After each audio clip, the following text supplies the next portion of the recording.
Welcome to our channel's Sunday Showcase.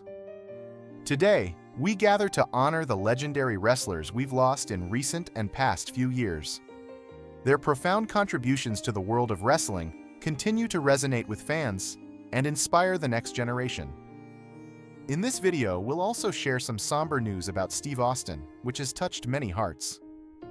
Join us as we celebrate their remarkable legacies through heartfelt tributes and cherished memories. Don't forget to subscribe and stay connected with us to keep their inspiring stories alive. Mike Halleck, born on May 14, 1968, in Omaha, Nebraska, was a professional wrestler best known for his brief but unforgettable stint in the World Wrestling Federation, WWF, now WWE, as Mantor. His character, a half-man, half-beast hybrid, perfectly embodied the wild and eccentric gimmicks that defined 1990s wrestling. Before joining the WWF, Halleck built his skills on the independent circuit across the US and Europe. In 1994, he signed with WWF and debuted as Mantor in early 1995. The character wore a massive bull-like headpiece during his entrance and was portrayed as a ferocious powerhouse. Though the gimmick was unusual, Halleck's imposing size and strength made him a compelling presence in the ring. Mantor quickly became a mid-card attraction and competed against some of the era's top stars, including Razor Ramon and Bam Bam Bigelow. He also participated in the 1995 Royal Rumble, marking his place in WWF lore. Despite the attention the character drew, Mantor struggled to gain long-term fan support. The over-the-top nature of the gimmick ultimately limited his success, and Halleck left WWF later that same year. Following his WWF departure, Halleck continued wrestling on the independent scene under various personas, often revisiting his Mantor character in nostalgic appearances. He also contributed to the industry as a trainer, mentoring younger talent and sharing his experience. Mike Halleck. While his time in the spotlight was brief, his portrayal of Mantor remains a memorable part of wrestling history. His legacy lives on as a symbol of the creativity, risk-taking, and bizarre charm that made 1990s wrestling so iconic. Sarah Lee, a former WWE talent and reality television personality. Tragically. Best known for winning the 6th season of WWE's Tough Enough in 2015, Lee captured the hearts of fans with her resilience, humility, and drive. Her victory on the show earned her a WWE contract and marked the beginning of her journey in professional wrestling. Following her win, Sarah was assigned to WWE's developmental brand, NXT, where she trained and competed in hopes of rising through the ranks. Though her time in WWE was relatively short, she made a lasting impression through her unwavering work ethic and desire to improve. Many within the wrestling community saw her as a rising star, someone who embraced every opportunity and remained grounded in the face of fame. Beyond the ring, Sarah was a devoted wife and mother, admired not only for her athletic efforts, but also for her warm and down-to-earth personality. She often shared glimpses of her family life on social media, allowing fans to see the loving, joyful person behind the wrestler. Her authenticity helped her build a meaningful connection with supporters, even after stepping away from the spotlight. News of her sudden passing shocked fans and peers alike, prompting an outpouring of tributes from across the wrestling world. Former colleagues and fans remembered her not just for her Tough Enough victory, but for the light and positivity she brought into people's lives. Though her time in the wrestling industry was brief, Sarah Lee's legacy remains impactful. Her story is one of determination, grace, and heart. She is remembered fondly by those who watched her rise, and by those fortunate enough to know her personally. Her spirit lives on in the memories she left behind. Axel Rotten, born Brian Knighton on April 21, 1971, in Baltimore, Maryland, was a professional wrestler best known for his work in Extreme Championship Wrestling, ECW, and the independent wrestling circuit. Over a career that spanned more than 2 decades, Rotten carved out a legacy as a hardcore wrestling icon, admired for his brutal style and unfiltered charisma. Rotten began wrestling in the early 1990s and quickly became known for his fearless approach and willingness to endure extreme punishment in the ring. His breakout came during the rise of ECW, where he captivated fans with chaotic, blood-soaked matches that defined the promotion's hardcore spirit. One of his most memorable partnerships was with fellow ECW standout Balls Mahoney. Together, they formed a violent yet beloved tag team, delivering unforgettable battles that earned them cult status among fans. Beyond the ring, Rotten faced numerous personal struggles, including chronic injuries and substance abuse issues. These battles took a toll on his health, but they also highlighted the darker side of the wrestling industry's physical and emotional demands. Despite his hardships, Rotten remained deeply connected to the wrestling world, respected by peers for his dedication and authenticity. Tragically, Axl Rotten. His was linked to complications from drug use and the cumulative effects of years spent in the physically punishing world of hardcore wrestling. While his life ended far too soon, his impact lives on through the memories of fans and fellow wrestlers who appreciated his fearless style and passion for the sport. Axl Rotten may not have worn championship gold in the mainstream spotlight, but his name remains etched in the annals of hardcore wrestling history.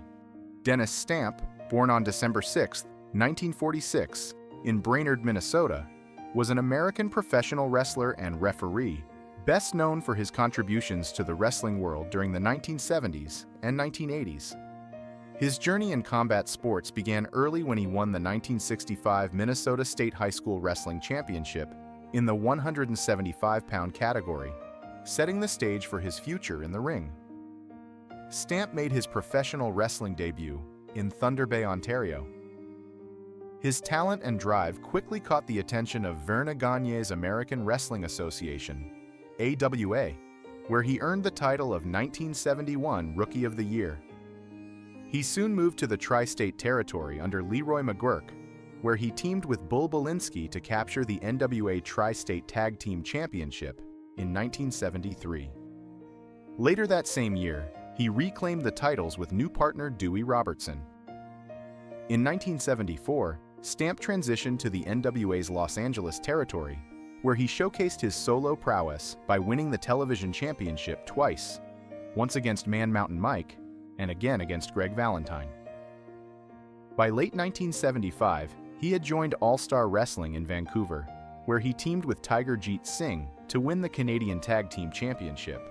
He also found success in the NWA's Western States promotion, becoming a two-time Western States Tag Team Champion and a four-time Brass Knuckles Champion. Outside the ring, Stamp made a Hollywood appearance in Sylvester Stallone's 1978 wrestling-themed film Paradise Alley, alongside other wrestling stars of the era. While he may not have been a consistent headliner, his dedication, versatility, and contributions as both a performer and referee made him a respected figure in the industry. Dennis Stamp, leaving behind a lasting legacy in professional wrestling. Jay Briscoe, born Jamin J. Pugh on January 25, 1984 in Sandy Fork, Delaware, was a legendary figure in professional wrestling, best known for his work in Ring of Honor, ROH. Alongside his brother Mark Briscoe, Jay formed the iconic Briscoe Brothers tag team, becoming one of the most celebrated and influential duos in wrestling history. Their unmatched chemistry, relentless in-ring style, and raw intensity earned them a record number of ROH World Tag Team Championship reigns, cementing their legacy as cornerstones of the promotion. Debuting in ROH in 2002, the Briscoes quickly gained a loyal following for their hard-hitting, high-energy performances. Jay's aggressive persona and fearless promos made him a standout both in tag team and singles competition. As a solo performer, Jay captured the ROH World Championship twice, beginning with his first reign in 2013. His title runs showcased his versatility, blending brawling, technical skill, and high-impact moves with genuine emotional investment that connected deeply with fans. Throughout his two-decade career, Jay remained fiercely loyal to ROH, helping elevate the company to new heights and mentoring younger talent along the way. Outside the ring, He was known as a dedicated husband and father, often expressing his love for his family and community. Despite his intense wrestling persona, Jay was widely respected for his humility and authenticity. Tragically, Jay Briscoe, just days before his 39th birthday, has sent shockwaves through the wrestling world, with fans and peers alike mourning the loss of a true original. Jay Briscoe's legacy lives on through his unforgettable matches, enduring influence on independent wrestling, and the profound impact he left on those who knew him, both in and out of the ring. Danny Hodge was a legendary American wrestler and boxer, celebrated for his extraordinary strength, unmatched technical skill, and unshakable resilience. Born on May 13, 1932, in Perry, Oklahoma, Hodge quickly became a dominant force in amateur wrestling. He began his career in high school and went on to compete at the University of Oklahoma, where he became a three-time NCAA champion from 1955 to 1957, retiring with a perfect 46-0 record. His dominance earned him the distinction of being the only amateur wrestler to appear on the cover of Sports Illustrated. In 1956, Hodge represented the United States in the Olympics and won a silver medal in freestyle wrestling. Known for his iron grip, so powerful he could crush apples with one hand, Hodge's raw strength became a trademark that amazed fans and athletes alike. Beyond wrestling, Hodge also found success in boxing. He competed in the Golden Gloves and finished with an 8-2 professional record. His athletic versatility and toughness made his transition to professional wrestling seamless, where he became a multi-time NWA World Junior Heavyweight Champion. Hodge's clean technical style and legitimate background made him a respected figure in both amateur and professional wrestling circles. Tragically, his in-ring career was cut short by a serious car accident in 1976. Despite this setback, Hodge's influence never faded. The Dan Hodge Trophy, often referred to as the Heisman Trophy of wrestling, is awarded annually to the top collegiate wrestler in his honor. Danny Hodge, but his legacy endures. A symbol of pure strength, discipline, and sportsmanship, Hodge remains one of the most revered figures in wrestling history, an icon whose impact still resonates across generations. Steve Bradley, born on October 28, 1973, in Worcester, Massachusetts, was a gifted professional wrestler whose talent and potential made him a standout on the independent wrestling scene. He began his career in the early 1990s, training under respected instructors and quickly gaining recognition for his athleticism and technical skill. Bradley competed in promotions like the International Wrestling Federation, IWF, and Extreme Championship Wrestling, ECW, where his in-ring abilities drew attention from major wrestling organizations. In 1998, Bradley signed a developmental contract with WWE, then WWF, and trained in their developmental territories, including Ohio Valley Wrestling, OVW. Though he made only limited appearances on WWE programming, he was widely respected by peers and trainers alike, with many believing he was destined for greater things. Known for his work ethic and natural talent, Bradley also helped train younger talent, earning a reputation as someone who gave back to the wrestling community. However, Bradley's journey was also marked by personal struggles. He battled substance abuse and the intense pressures that often accompany life in professional wrestling. These challenges ultimately hindered his rise to the top and took a toll on his well-being. Tragically, Steve Bradley. His was ruled a drug overdose, a heartbreaking end to a life filled with potential. His passing sent shockwaves through the wrestling world, prompting reflection on the mental and physical demands placed on wrestlers. Though he never became a household name, Bradley's legacy lives on through the memories of those he inspired and the conversations his story continues to spark about the darker realities of the industry. He remains a symbol of unfulfilled promise and the human cost behind the spectacle of wrestling. Few names in the world of professional wrestling command the kind of admiration, intensity, and reverence as Stone Cold Steve Austin. Widely regarded as one of the most influential figures in sports entertainment, Austin's story goes far beyond championship wins and sold-out arenas. It's a powerful narrative of determination, rebellion, and unshakable belief in oneself. Born in Texas, Steve Austin, real name Stephen James Anderson, later Williams, grew up with a tough, blue-collar mindset that would eventually shape his wrestling persona. After playing football in college, he transitioned into professional wrestling in the late 1980s, initially making a name for himself in World-Class Championship Wrestling, WCCW, and later in WCW. Though talented, he struggled to break through the glass ceiling in the early years, often being overlooked or typecast into roles that didn't fully reflect his potential. Austin's big break came when he joined WWE, then WWF in 1995. After a brief stint as the ringmaster, he rebranded himself as Stone Cold Steve Austin, a no-nonsense, beer-drinking, anti-authority brawler who resonated deeply with fans. His defining moment came at the 1996 King of the Ring tournament, where his famous Austin 3:16 promo catapulted him into superstardom. From that point on, he became the voice of a rebellious generation and the heart of WWE's Attitude Era. Austin's feuds with Vince McMahon, The Rock, Triple H, and other top stars became legendary. His brash attitude, intense promos, and signature Stone Cold Stunner made him a household name. Yet behind the tough exterior was a man who endured multiple injuries, including serious neck and knee issues that eventually forced his in-ring retirement in 2003. Despite stepping away from active competition, Austin's legacy only grew. He made numerous appearances in WWE, hosted TV shows, launched a successful podcast, and even returned for a final match at WrestleMania 38 in 2022. Fans still erupt in excitement whenever they hear the sound of shattering glass, a timeless signal of his presence. Stone Cold Steve Austin didn't just entertain, he changed the game. He gave voice to the voiceless, stood up to authority, and showed millions that being unapologetically yourself can shake the world. His career, marked by perseverance and innovation, continues to inspire generations of wrestlers and fans alike. Early life and humble beginnings.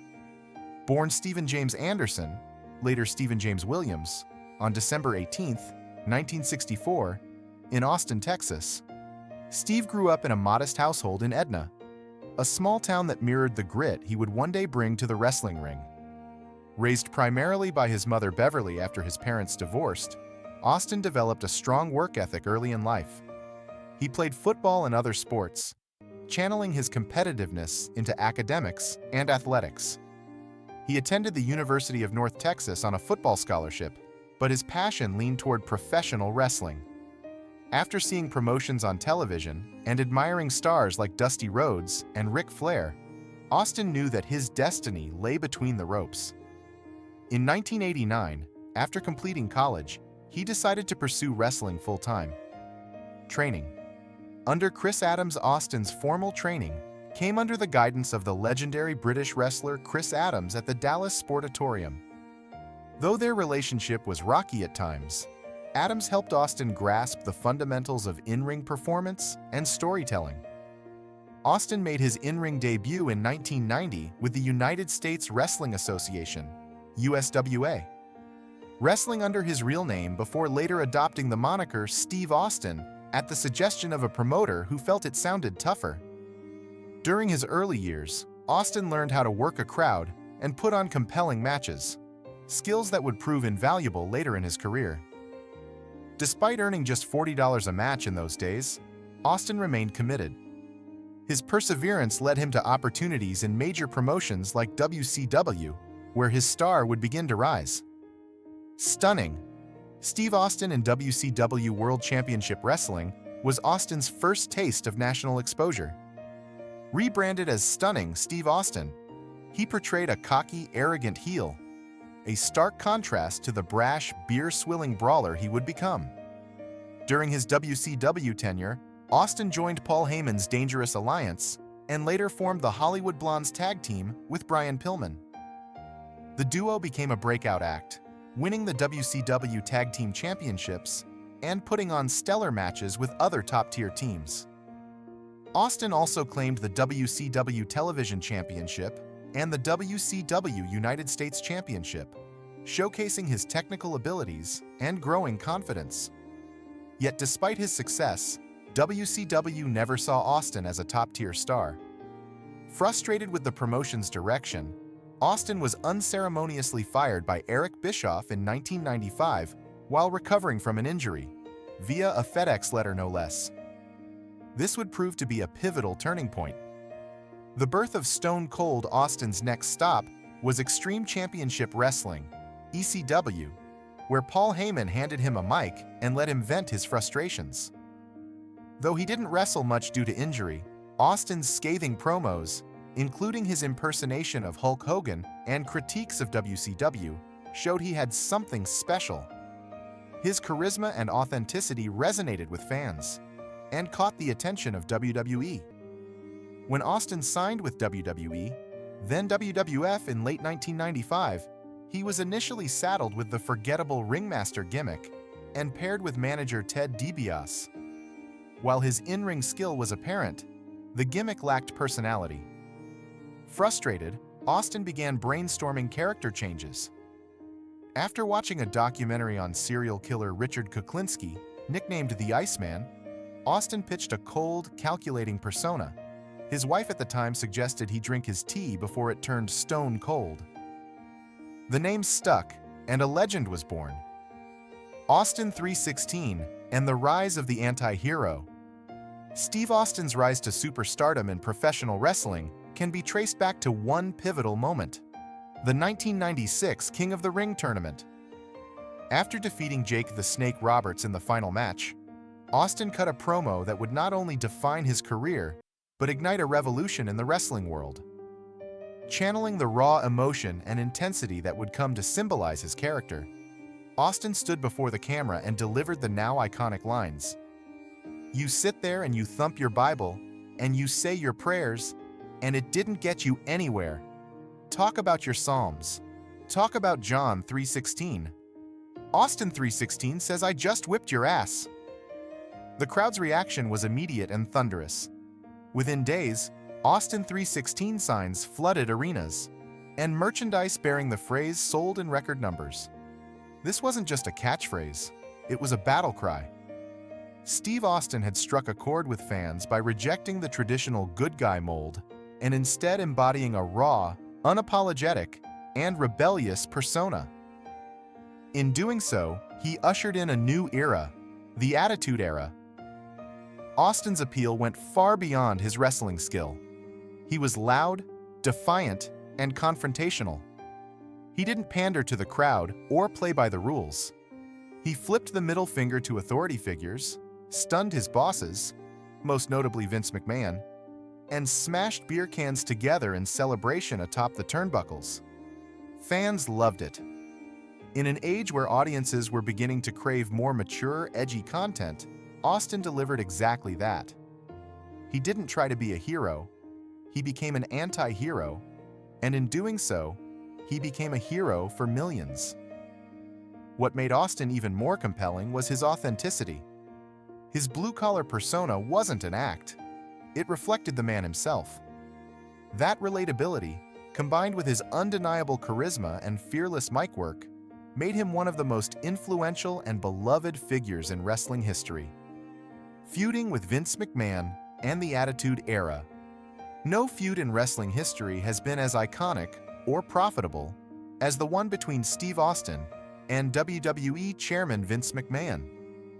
After Austin won the WWE Championship at WrestleMania 14 in 1998, the company built a now legendary storyline around McMahon trying to suppress Austin's rebellious nature.